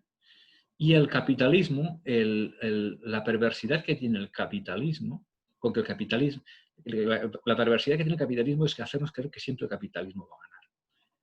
Nos da la apariencia de ideología indestructible, pero no es una ideología, es el sistema en sí, ¿vale? El sistema no puede destruirse, ¿vale? Al menos el sistema económico. Porque el sistema económico no funciona con creaciones humanas, funciona con leyes de lo necesario. Sin embargo, dentro de este sistema económico, nosotros sí que podemos encontrar algunas facetas o algunas partes que podemos modificar. Y la gran tarea del pensador que cree en las leyes del mundo de la libertad es identificar aquellas partes de lo económico que nosotros podemos cambiar. Yo intentaré proponer algunas soluciones, algunas propuestas en la parte segunda. Esto es un poco complejo, el tema del capitalismo, pero bueno, pues eso es lo que quería decir de momento de esta parte. Bien, ya nos acercamos más hacia el final de esta obra, hablando de la sociedad. Porque según el paradigma individual, la sociedad ya no es un paradigma. La sociedad es el terreno de juego en el individualismo en el que nosotros intentamos ¿para qué nos sirve la sociedad? Para proyectarnos como individuos. El individuo en sí no tiene sentido. Necesita una sociedad en la que relacionarse con los demás individuos, en la que proyectar sus deseos, sus satisfacciones, sus experiencias, ¿vale? Lo que pasa es que en el paradigma individualista la sociedad ya no es el fin es el individuo, la sociedad es el terreno de juego. Muy bien. A mí me sirve mucho una división típica de algunos filósofos de dividir la sociedad en dos partes, la sociedad civil y la sociedad política. Yo la sociedad civil la considero como aquella que se organiza de forma espontánea, es decir, la familia pues, sería una parte de la sociedad civil, las empresas, los agentes sociales, ¿vale? Algunos clubes, asociaciones, personas, esto es lo que llamo yo la sociedad civil. Y luego la sociedad política sería aquella sociedad que nosotros creamos a través de nuestras leyes, formada por órganos sobre todo políticos, los parlamentos, los gobiernos, los estados, o poder judicial, ¿vale? Por lo tanto, la sociedad estaría dividida en sociedad civil y sociedad política. La sociedad política, yo estaré hablando posteriormente siempre de la sociedad política, que es la sociedad que funciona de acuerdo con leyes que hacemos nosotros, ¿vale? Estudiada desde las ciencias de la libertad. Mientras que la sociedad civil se estudiaría desde las ciencias de la necesidad, porque es una sociedad que se organiza espontáneamente. Sin embargo, yo me he dado cuenta de que modelos como familiar, las empresas, aunque sean espontáneos, siempre el hombre con sus leyes ha intentado modificarlos un poco. Es inevitable porque el mundo de lo necesario y el mundo de la libertad no están totalmente separados. están relacionados entre ellos y se mezclan, ¿vale? Esa división que yo hago, que es en razones de utilidad, no es una división tajante, ¿vale? Y todo el uso de la utilidad que yo le estoy haciendo a la ciencia no me hace mi ideología utilitarista, porque no es utilitarista el que cree que hay cosas que son un fin en sí, ¿eh? Pero volvamos otra vez a lo que estaba diciendo antes. Dentro de la sociedad civil, donde están las familias, las empresas, el hombre ha intentado influir en ella a través de una serie de leyes, ¿vale? Formación de familia, etcétera, etcétera, ¿vale? Y por eso he querido llegar aquí a una pequeña reflexión que hago yo sobre, como si me distrajera un poco de las explicaciones principales y me fuera a hablar un poco del tema de la familia, ¿vale? La célula básica de organización social hoy en día y durante mucho tiempo es la familia, ¿vale? De la sociedad civil. Y aquí pongo luego después el proyecto de felicidad del orden neoliberal y le llamo la familia IKEA, ¿vale? Tenemos aquí una típica expresión del que creo que es el proyecto de felicidad que nos ofrece hoy en día la sociedad a través de la cine y a través de la publicidad. Los que tienen éxito son la pareja con 2 hijos, ¿vale? Si es niño y niña, mejor aún. Yo le llamo a eso la familia IKEA, ¿vale? Bien, ha sido este el proyecto de felicidad social de toda la sociedad. Evidentemente mucha gente dirá, a mí no me interesa esto, muy bien, me parece fantástico, pero sí que es cierto que hay una tendencia de los medios de comunicación y del poder político de ofrecernos este como un modelo de felicidad, ¿vale? Le llamo yo la familia IKEA. Más bien como el separado, o el que no tiene hijos, o el que está juntado con otro. Esto parece como modelos que no son el proyecto de felicidad establecido por Occidente. La pregunta que me hago yo es, ¿este modelo es un modelo de felicidad, es un modelo espontáneo, o hay gente que nos ha influido a nosotros para ver este como un modelo mejor de felicidad? Y yo aquí pongo a 3 personas que creo que influyeron muchísimo a la hora de influir en la mentalidad actual que tenemos del fenómeno social, ¿vale? Que son Juan Pablo, estamos hablando de los años 80. Juan Pablo II, Ronald Reagan especialmente y Margaret Thatcher, ¿vale? El Papa, el presidente de los Estados Unidos y la presidenta de Gran Bretaña. Generalmente a la hora de crear nuevos modelos políticos y sociales, siempre se ha hablado de unas reuniones previas de grandes políticos que luego han acabado configurando el mundo tal y como lo conocemos, ¿no? Por ejemplo, los tratados de Yalta y Potsdam, o los de Teherán, las reuniones que hubo en los años 40, este tipo de reuniones fueron las que luego acabarían configurando el modelo de Guerra Fría que llegó hasta los años 90. ¿Bien? Y yo creo que el modelo social que tenemos hoy en día, no sé si también el político, está bastante influido por las reuniones que hicieron estos señores de aquí, que viendo ya que era posible que se iba a desmoronar la otra parte del mundo comunista y se iba a acabar la Guerra Fría, y viendo que era necesario dotar al capitalismo de cierta consistencia y de hacerlo neoliberal, insistieron en proyectar socialmente 3 modelos necesarios para el tipo de sociedad que interesaba en aquellos tiempos, que son los modelos de familia, el modelo de patria y el modelo de religión, ¿vale? ¿Por qué? ¿Por qué? De hecho, la respuesta hace poco me vino a la cabeza, pero ahora se me ha olvidado. Es decir, ¿por qué estos señores insistieron en este tipo de modelos? Bueno, pues porque quizás, la verdad es que ahora no tengo la respuesta. Es curioso, pero ahora no he podido darla. Y eso que hace poco encontré más o menos el motivo por qué les había interesado a ellos insistir en este tipo de asociaciones, que son las que hoy en día son más difundidas en Occidente, modelos de proyección de felicidad. Bien, es igual. Continuamos, quedan, no sé si 1 o 2 diapositivas más por poner. Características de la sociedad. ¿Cómo es nuestra sociedad hoy en día? Bueno, pues primero pongo características positivas, ¿vale? Es una sociedad variada, heterogénea, flexible, como llamamos líquida, se adapta a muchas cosas, más bien neutral y bastante abierta. Luego pongo unas características que ya pueden ser buenas o pueden ser malas. Una característica muy importante es que está hiperconectada, ¿vale? Hoy en día, de hecho, el fenómeno que más nos une al resto, a todos, no es el conocimiento o las ideas, porque son muy variadas, sino el hecho de que estamos muy conectados entre nosotros a través de la telemática. Nos ha conectado mucho más a nosotros y esta es la característica, es decir, los vínculos son más intensos, pero no las opiniones que son más variadas, ¿vale? Estamos en una sociedad hiperinformada, no bien informada, hiperinformada, ¿vale? Amoral, no hay una ética, porque precisamente en el modelo individualista la ética no está impuesta, sino que cada uno se configura sus éticas. Luego hablaremos qué solución podemos encontrar para que la ética ni sea impuesta ni sea disuelta. Factores negativos de esta sociedad, o carácter sensacionalista, emotivista, los medios de comunicación a la hora de tratar de atraer a la gente para ofrecerle información, intentan llevar y mover las sensaciones y las emociones de las personas. Por lo tanto, es una sociedad que los individuos cada vez se apegan menos a soluciones racionales y son muy influidos por motivos emocionales, ¿vale?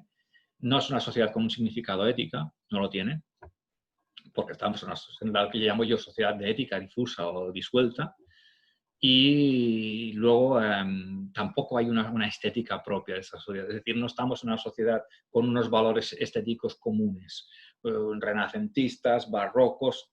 Eso ha explotado en mil pedazos. Incluso a veces es una sociedad antiestética, ¿vale? Antiartística. ¿Y cuál es el destino? Es decir, la humanidad, ¿qué destino común tiene? Pues a mí se me ocurre que el único destino común, la única palabra que creo que todos los seres humanos podemos estar, se utiliza para referirse a algo que tenemos en común todos los seres humanos es desarrollo. Es que no se me ocurre ninguna otra, porque no hay una ética que proporcione otros proyectos de futuro a la humanidad más que la palabra desarrollo. Es una palabra muy pobre y muy vaga para avanzar todos conjuntamente hacia un futuro. ¿Vale? Pues la verdad es que con esto quiero terminar, al menos la primera parte. En esta primera parte he intentado ofrecer una visión del mundo, ¿vale? De cómo es el mundo, diciendo que el mundo está en crisis, que tenemos que recuperar la idea de libertad, la idea de filosofía, la idea de ética, que hay una serie de paradigmas, que hay unas ciencias de la libertad y una serie de paradigmas instalados en nuestras mentes, en nuestra forma de ver el mundo, que debemos dar cuenta de que son paradigmas y que los podemos modificar, porque precisamente modificando estos paradigmas que forman parte de nuestro mundo libre, vamos a poder afrontar los grandes retos que necesitamos para solucionar este mundo. Y termino poniendo una aclaración aquí para acabar esta primera parte del mundo y la libertad. ¿Vale?